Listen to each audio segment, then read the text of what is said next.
tell me before you're coming over. I'm telling you, you did not have a childhood unless you saw Fairly Odd Parents. That shit is a motherfucking classic. I've heard. It's a shame I missed out. It truly is. You know, it reminds me of this one show that we had on my planet called Me, in which there was this orphan, right? And his caregivers, well, they would feed him this dish called in which I could only liken it to what you guys would call smegma. Actually, it's very similar to this. Would you like to try it? I'm okay. Well, it's delicious. You're really missing out. But one day, his caregivers fed him so much that his exterior melted off, and then a larvae revealed itself. Eventually, that larvae got so large, it grew into a... And then it just eliminated the parents, but not after torturing them for approximately 4 hours and 20 minutes.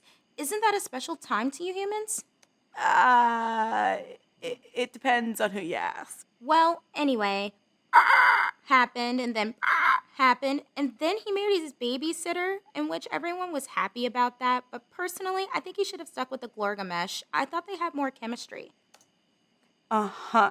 Yeah, in our version, he didn't marry the babysitter. Well, tell me more about your human shows. We've had some weird stuff over the years. We had this one show just entirely based around pranking somebody. Do you have pranks on your planet?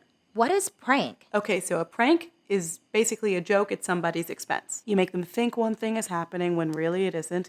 They have a big reaction, we get a huge laugh, hopefully nothing goes wrong. There was the show Punk'd, right? Correct. And it was hosted by this dude who somehow made trucker hats look fashionable. Interesting. Anyway, my favorite episode was the one with Justin Timberlake.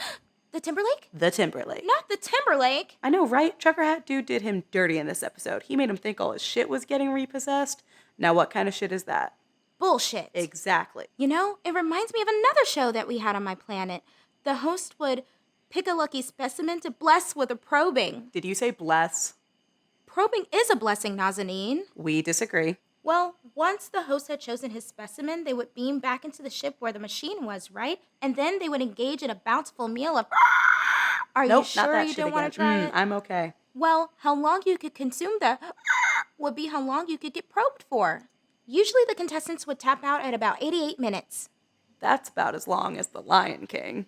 One time, a contestant lasted for 120 minutes, but isn't that such a silly prank? No, not at all, Jackie. Not at all.